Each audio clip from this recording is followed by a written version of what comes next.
Okay, this is part 2 of the attitudes lecture. It says cognitive dissonance on here, but dissonance is all about attitudes.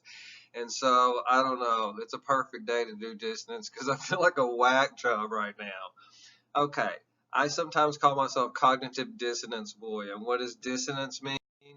Well, Leon Festinger talked about it in 1957. He talked about this anxiety we get. Now, where does the anxiety come from? Sometimes it comes from holding two contradictory ideas. Maybe you have a friend you like this thing, most things about them, but they do this annoying thing. Yes, no, and so you're torn, right? Or you want to vote for a certain political candidate, but you don't like their stance on this issue. So you have two contradictory ideas. I like them, I don't like them. Now that's dissonance, being caught. I call it being torn. Now, the second thing that can cause a lot of dissonance is when you act in ways that differ from your belief system. And so when that could be hypocrisy, or it could just be like I made an ass out of myself. You know what I mean? So I know all about this one as well. So when I talk about it, just keep in mind the anxiety comes from either we have two attitudes that don't jive, causes us dissonance, anxiety, or our attitude doesn't jive with our behavior, and that should cause you some kind of anxiety as well. Okay, so dissonance, this weird word, but I like the word because it's discordant versus concordant, like a chord goes together, right? And this is like when you just bang on the piano. So conflict, strife, or a war. It's a war inside. This is why Tim is perfect to give this lecture, because I'm always at war with myself inside, and this is the nature of dissonance. Okay, so here's my example. If you smoke, this is your behavior. But then you might have an alternative idea in your head, or something that makes you dissonant, which is the knowledge that smoking is bad for you. So you smoke, but you know that smoking is bad for you. So there's this dissonance. I hope I just made sense. Now, what can I do to resolve the dissonance? Well, I could just stop smoking. That would be one thing. Smoking is bad for me. I don't smoke. So no dissonance. But that's hard to do. I mean, quitting nicotine made me cry like a baby. It's the hardest drug I ever quit. So the alternative for most smokers is I just don't think smoking is that bad for me, or I just won't think about it. Let's just don't think about it. It didn't happen if we just don't say it happened, right? Don't get me started on dysfunctional family system right now. I'll get there. Okay, so I'm torn. Sometimes Tim is torn between his head and his heart. So our emotions, pathos there, logos or logic leads us another way, and we can kind of get torn, and I'll get into logos versus pathos next time in the persuasion lecture a lot more. So torn. I think I have this quote on here. It comes from the Bible, I think. But when you ask, this is why prayer, if I talk in my religion class, I would get into this. When you ask, you must believe and not doubt. Because the one who doubts is like a wave of the sea, blown and tossed about by the wind. That person should not expect to receive anything from the Lord. Uh-oh, Tim. Such a person is double-minded, dissonant, double-minded, right? And is unstable in all they do. Okay, sorry about showing that. Okay, so are you at war with yourself? Tim tends to be at war with himself, and he needs to make peace with himself. He becomes at war with the world. At war. Do you have a jihad? Jihada comes from the term to struggle. And so I'm fixing to show this little video clip from this pastor. You might not like it. If you don't believe in God, just fast forward or just listen to it and whatever. I might be wrong, okay? But it talks about being at peace with yourself. So here it is.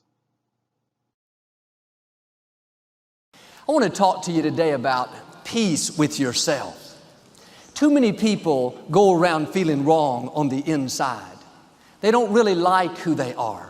They focus on their faults, weaknesses. They're constantly critical toward themselves. That recording of everything they've done wrong is always playing in their mind. You're impatient. You blew your diet yesterday. You lost your temper. You're still struggling with that addiction. You should be ashamed of yourself. They wonder why they're not happy. It's because they have this war going on the inside. But you're not supposed to go through life feeling wrong about yourself. Quit focusing on your faults. Quit overanalyzing your weaknesses. Quit beating yourself up because you're not where you thought you would be. Here's the key. You're not a finished product. God is still working on you. The scripture says God changes us from glory to glory. You have to learn to enjoy the glory that you're in right now. You may have some weaknesses. We all do. There may be some areas where you know you need to improve, but being down on yourself is not going to help you do better. Having that nagging feeling, telling you you don't measure up, God's not pleased with you, you'll never get it right, it's not going to help you move forward. You have to accept yourself right where you are, faults and all. God is the potter, we are the clay. He's the one making you and molding you. It may not be happening as fast as you would like, but you don't control the timetable. Will you trust Him in the process? Will you accept yourself in the glory that you're in right now? The problem with not liking yourself is you're the only person that you can never get away from. You can get away from your boss, you can get away from your neighbor, you can get away from that crazy uncle, but you can never get away from you. You wake up with you, you take a shower with you, you go to work with you, you even go on vacations with you. If you don't like you, life is going to be very miserable. Don't go around being against yourself. You may have some things wrong with you, but can I tell you, you have a lot more right with you. You may have a long way to go, but if you look back, you'll see how far you've already come. Keep your flaws in perspective. Every person has something they're dealing with. You may see someone that look further along. They look like they've got it all together. They're happy, enjoying their life, but they're on the potter's wheel. The reason they're not upset, the reason they're not down on themselves is they've learned this principle to enjoy where you are while God is in the process of changing you. We think, I'm going to feel good about myself as soon as I lose this 10 pounds, as soon as I break this addiction, as soon as I control my mouth. Then I'll get rid of the guilt, the heaviness. I'm asking you to feel good about yourself right where you are. If you don't understand this, you will go through life not liking yourself. Because as soon as you overcome this weakness, you cross this off your list, God will show us something else that we need to improve it. It will be a never-ending cycle. I talked to a man recently. He said, Joel, you're so calm and good-natured. Do you ever get upset? Do you ever lose your temper? This is an area that I've never struggled in. Always been easygoing. My mother tells people she's never seen me angry a day in my life. Well, God gives us grace in different areas. When I told him that, he shook his head and said, man, I don't know what's wrong with me. I get upset so easily. I've done this my whole life. I told him what I'm telling you. As long as you're down on yourself, feeling like you don't measure up, you can't get it right, that's not only going to keep you from enjoying your life, but it's going to keep you from improving. You have to give yourself a break. You're on the potter's wheel. You can't change yourself. God has to give you the grace to change. It takes a mature person to accept who you are, to be at peace on the inside, even though you have some areas you need to improve in. It's easy to stay negative toward yourself, down, you can't get it right. But when you make this decision to accept yourself, faults and all, instead of beating yourself up, you have the attitude, no, I'm not perfect. I have some areas I need to improve in, but God, I want to thank you for the glory that I'm in right now. I know you're the potter. I'm going to stay on this wheel and keep being my best, knowing on your timetable that you will change me. This is what allows God to work, not always beating yourself up. The scripture says in Hebrews, looking away from all that will distract to Jesus, the author and finisher of our faith. You have to look away from your faults. Look away from your shortcomings. Focusing on your weaknesses will distract you from your purpose. Always thinking about how you don't measure up will distract you from the good things God has in store. This doesn't mean we don't try to improve. It means you don't let that heaviness weigh you down to where you think that there's something wrong with you. One of the worst mistakes you could make is to go through life being against yourself. And some people live with this nagging feeling that's always telling them, you're not attractive enough, you're not disciplined enough, you still have that addiction, you'll never get it right. They've heard that playing in their mind so long that it's become normal. Why don't you turn off that negative recording? Why don't you quit thinking about everything wrong with you and start thinking about what's right with you? You may have some areas you still struggle in. Join the crowd. We all do. There's not one perfect person in here. What I'm saying is, it's okay to feel good about who you are while you're in the process of changing. Boy, I had to go cry my head off for about 5 minutes. Man, that thing scares the shit out of me because if you know Tim, you know that's what he does. Anyway, the moral of the story is people don't like dissonance. They want to get rid of it. And so I'm going to talk about 2 different ways that people cope with dissonance. The first one we've been talking about a little bit, but I'm going to formally introduce it, is selective attention. Just don't think about it. If you smoke, don't think about smoking is bad. Just don't think about all those kids dying, every day. It's like you just don't think about it. These aren't the droids you're looking for. So if you focus on consistent information, which people are driven to do according to Festinger, and you just ignore anything that's inconsistent, then artificially you kind of make everything consistent. Did that make sense? Okay, please notice this. So how did they look at this? Well, one of the early studies in the area, because it was in the 50s, what they did is, if I can get it on here, looked at people that bought new cars. Okay, so you purchased a new car. Do you love everything about it? And what about the car you didn't purchase? So they brought these new car owners into the lab, and what they did somehow is they threw magazines out on the table, and some of the magazines had ads about the car they purchased, and some had ads about the car that they would have purchased. This makes sense. And what they find in this study in 1957, the same year he makes whatever dissonance theory, that 2/3 of the people only read the ads about the car that they bought. Why? Because they're justifying their buy. Now, if you're like Tim, he's kind of sicko, you'd be like, God damn it, I bought the wrong one. This is why I hate shopping. I don't even like to go to the store anymore. Because as soon as I get home, it's like, dude, should I have bought the other one? I don't know. I think I should have bought the other one. But most people will not do this. If you bought the green car, let me just focus on all the green ads. And I'm not going to even look at the red ads out here in the periphery. Sorry about all that drawing. Okay, so ignore inconsistent information is the easiest way to cope with dissonance. Since you're not doing the 1984 project, I usually go into a lot of detail because this exactly relates to how everybody sedate in the society of 1984. They just don't look at inconsistent information. It's called doublethink. Okay, so if you smoke, just don't think about it. Okay, I forgot I had this on here. Hey, look, there's a squirrel over there. This is a story me and my friend Robert were talking about one time. It's like when you get in a real deep conversation, he says, every time I would get into a deep conversation with my mother, she'd go, look at that squirrel over there. It's like, you don't want to go there. My family's like this too. You can't go to the deep end of the pool. As soon as he's talking about real shit, it's like, did you see that the weather's going to be really hot today?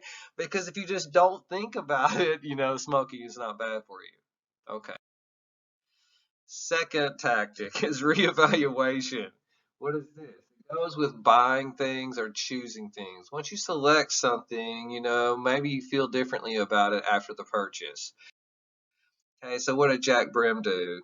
This is kind of like a sexist study, but he had housewives come in and they're, I guess, women. Maybe they weren't housewives, but they were women. And you got a chance to rank order 8 different items from 1 to 8. And then later on, he gave you a choice. Okay, so you don't have to remember a lot about this study, but some women were told, do you want number 1 or number 8? Well, of course I want number 1 because I told you it's the one I wanted. I don't want the last on the list. I told you it was the crappiest. So that's no dissonance. 1 or 8? 1. Of course 1. This one's no contest. Now, high dissonance, they would say, do you want number 2 or 3? It's like, it's not my number 1 pick, but I kind of like 2, and I kind of, do you do this at the store? I don't know. I do this. You know what I mean? It's like, I like this one, but I like this one, but I like this one. And so I get torn. So they're more torn in this condition. Oops, I don't have my pen on. This condition right here. Let's think about a bigger purchase. Think about if you were choosing between 2 houses. I don't know if you bought a house before, but it's a big decision. And then you could have a lot of positives up here with house A. It's like, oh, it's in a good neighborhood. It's close to the freeway. My kids would go to a good school, blah, blah, blah. But it has some negatives. It's like, I don't like this about it or that. The HOA fees are too high. You can see what I'm talking about.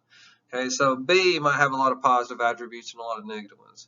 But if you're really torn, that means A and B are really close, kind of like in the Jack Brim study. You're going, I don't know, should I get A or B? This is Tim. You know what I mean? The idea behind reevaluation is this. Once you make your purchase, you reevaluate the two.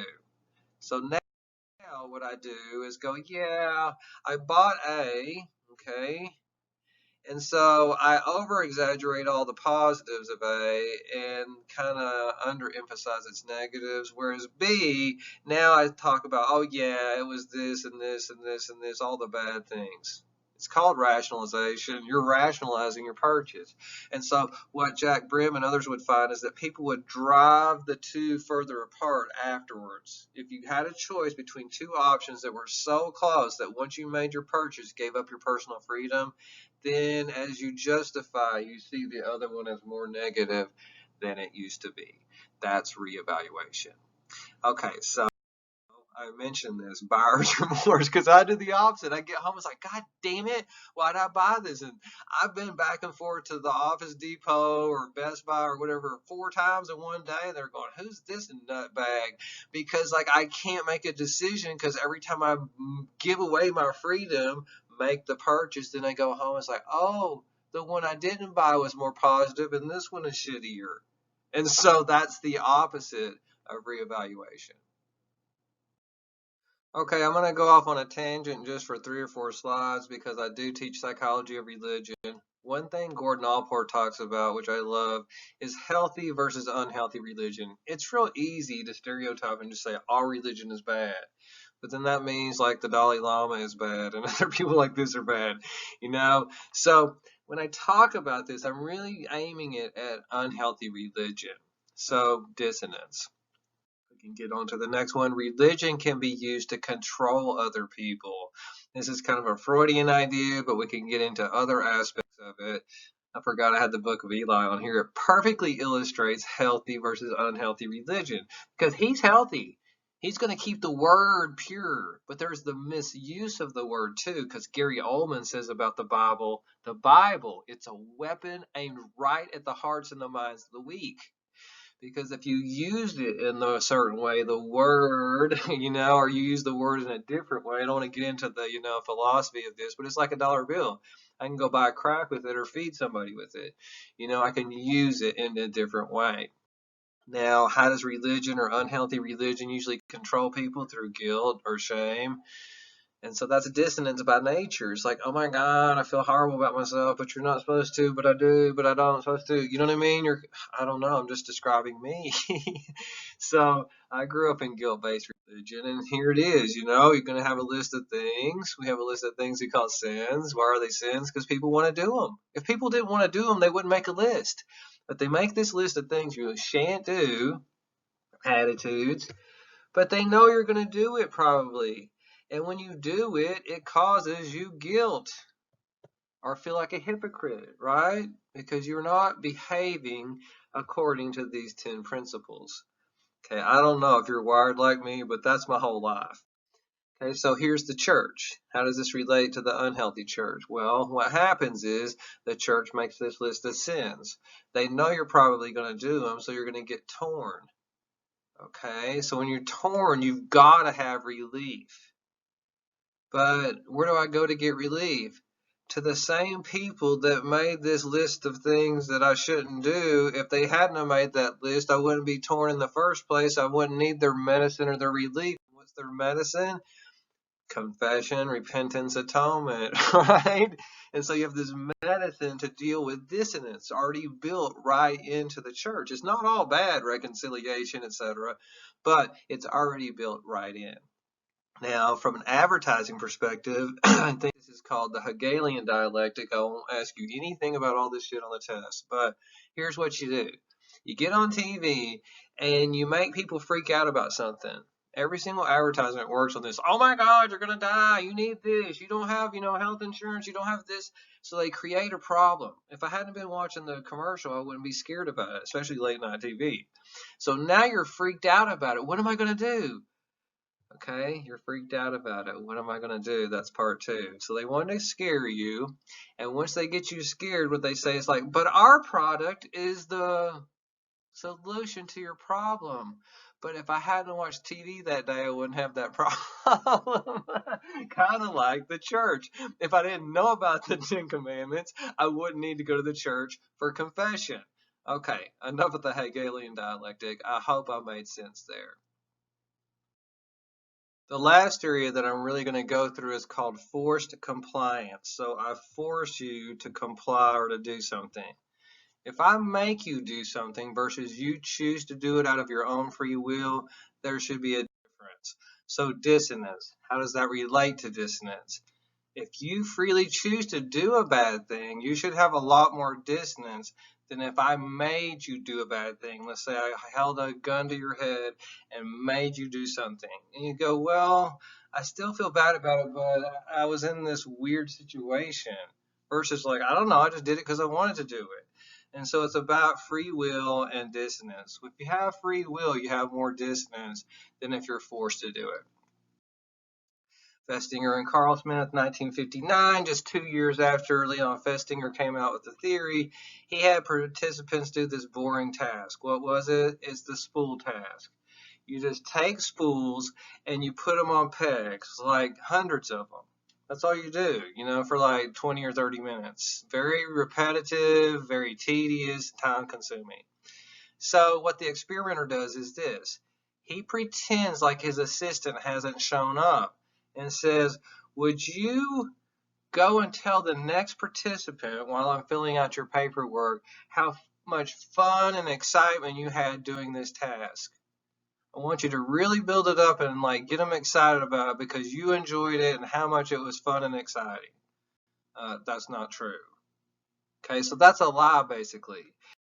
Now, if you think about this lie, there was two different conditions.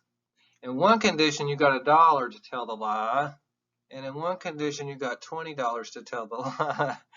Okay? So the bigger the amount of money, the more it's like a gun.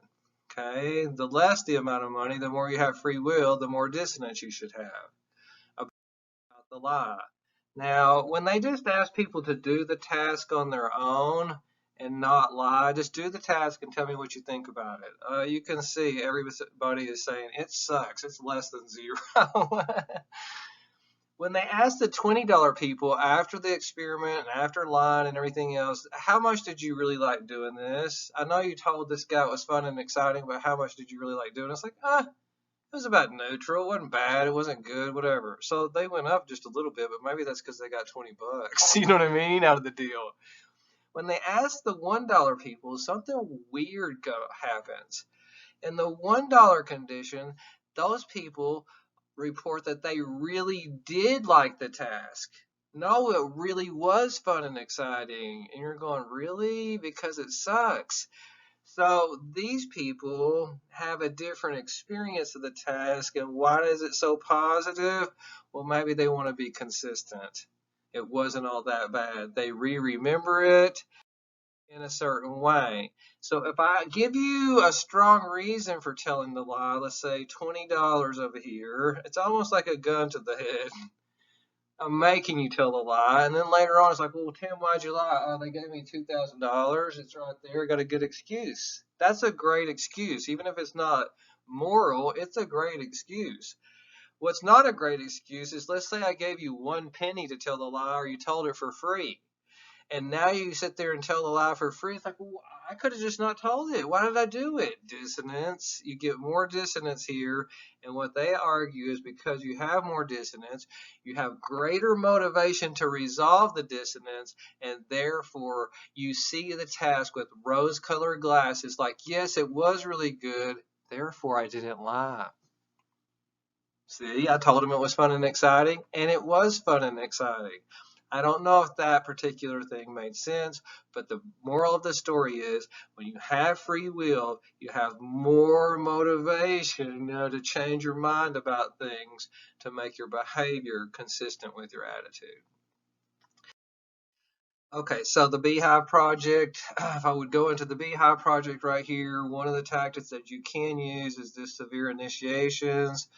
And so dissonance does come into play here, because this is one way, especially extremist groups, control their members. Severe initiations. So I just want to go off on this tangent a little bit, but it was based on these studies. Aronson and Mills in 1959, you kind of see a pattern. 57 dissonance, both of these studies 59. They did this famous study on the severity of initiation and liking for a group. So that's what I'm going to go through in the next few slides. In one condition, there was no initiation. You just get into the group for free. Some groups are like that. In the second condition, there was a mild initiation where these women, I forgot to tell you, it was all females, no males, had to read 5 words related to sex but not obscene. Maybe like penis, vagina, stuff like this, But think about it, 1959, that might be embarrassing. So they think of this as embarrassing because they're going to get into a sex discussion group. So it's kind of like a screening process. The third group of women have to read 12 obscene words, and down here it says, and an explicit passage from a book. So it's real racy, describing intercourse and all this other shit. So that might be really embarrassing in front of a group of people. Okay, so they're using embarrassment as severity of initiation, and that might be a problem. So I'll show you what happened on the next slide. If we take a look right here, you can see, well, I cut off the severe over here, but no initiation, then right here, a mild initiation, but a severe initiation makes people like the group a lot more. So the crazier the thing they do to you makes you like the group the more, or demand more loyalty to the group. And this is what they started to focus in on. And so I have a bunch of different examples of this. If you just get into a group for free, it's like everybody gets in. But then if an initiation is really, really hard, very few people can accomplish it, that means the group is elite. Okay, so women given severe initiations like the group the more. Okay, I did have a lady on here, I forgot beforehand, that was all women in this study. Okay, so you might have this attitude, I didn't want to read those weird things, but I did it. So that's the dissonance, right? Well, how does that relate to loyalty to the group? It's like, well, if I did that thing, it was worth it. You rationalize your entrance into the group. It's like, yeah, I didn't want to do that thing to get into the fraternity, but look, I'm in a frat brother now, and I'm in an elite group, right? Same thing with all kinds of groups. It's like, well, if they just let anybody in, but I didn't want to do that, but I did it, and so I'm now special because I've made it through that and gained entrance into the group. And so even though there's this dissonance, how do you do it? You justify it. You rationalize the dissonance, just like the people that got $20. I don't know if I have this on here. You have a strong reason for the inconsistency. Well, you gave me $20 to lie. Well, I got into this elite group, so what if I did this thing I didn't want to do and I felt kind of weird about it? Everybody did it and we got into it, right? It was worth it. I don't want to do that embarrassing thing. I think I have this on here, but I did that embarrassing thing to get into the group. It wasn't that bad is another thing that we could say. Oh, it wasn't that bad. Everybody did it, right?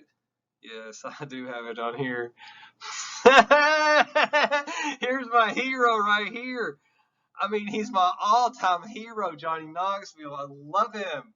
You know what I mean? But all these motherfuckers, you have to do some fucked up shit to be a part of the Jackass crew. I don't know. I love all the Jackasses. And they do this shit that Johnny talks them into. It's like, I don't want to do it. You know what I mean? Even like Bam Margera and Snakes. It's like, I don't want to do that shit. But they end up doing it. And why do they do it? Well, they rationalize, I'm part of the Jackass crew. You can't be a part of the Jackass crew if you don't do that fucked up shit, right? It's entrance into an elite group. Now, as far as your project goes, you know what I mean, most of those groups have some kind of weird entrance. Now, if you pick a military group, it's great. You know what I mean? Because the Marine Corps, fucking Semper Fi means something. Always loyal. Why? Because we've been through some fucking shit. What's the shit? Same thing that the Navy SEALs could talk about. We didn't fucking ring the bell, right? Because, like, the Crucible, if I pick on the Marines for a minute, it's like 54 hours, 48 miles, you have all this gear, you hardly eat or sleep, and you have to do all this fucked up shit. And that's nothing compared to what the SEALs do. This is why I fucking have a hard on for the SEALs, because they're so fucking great. You know what I mean? They fucking show what this thing right here, our mind, is capable of. But you don't get in there without going through a lot of shit you wouldn't want to do. That's the warrior spirit. I can go off on that on another lecture. Okay, so as far as groups go, I could go another angle and talk about cults. And if I talk about cults, I mean, here's Mr. Crazy Boy. When you came to, like, you just didn't get into the family. It's like, hey, we want to hang out with Charlie and just smoke some weed and do whatever. It's like, Charlie would orchestrate these crazy orgies where he'd make you take all this acid and then get in the middle. It doesn't matter if you're straight or gay or anything. You're going to have to do all of it on acid in front of Charles. It's like, you can never be the same after that. So you don't just get into the family. Now, the last thing I'll say about this is, once you've done crazy things, this relates back to this theory. I hope you remember it. Self-perception theory. I watch what I've done, and then this is who I am. Oh, I'm a recycler, right? Okay, even if I've been forced to do something over time, I become that thing. So that's what I gotta be careful about the hives I hang out in. So you watch your behavior and then you form your self-concept. Well, think about people that have entrance into gangs or even cults. Here's the Hare Krishnas. They change their name. I mean, 50 Cent's not 50 Cent's name or Eminem or whatever else. It's like they all have these crazy nicknames because now, especially in the gang world, if I would go into gangs, but I'm going to save that for some people, you know what I mean? That you see these crazy initiations that involve rape and murder and assault and battery and all these different, crazy crimes. But then after they do them, you're a felon now. You are a different person. So this initiation has transformed you into a different being. I hope I did a good job there. That's the end of attitudes, but now we're going to go into the next section on the next video lecture, which will be persuasion.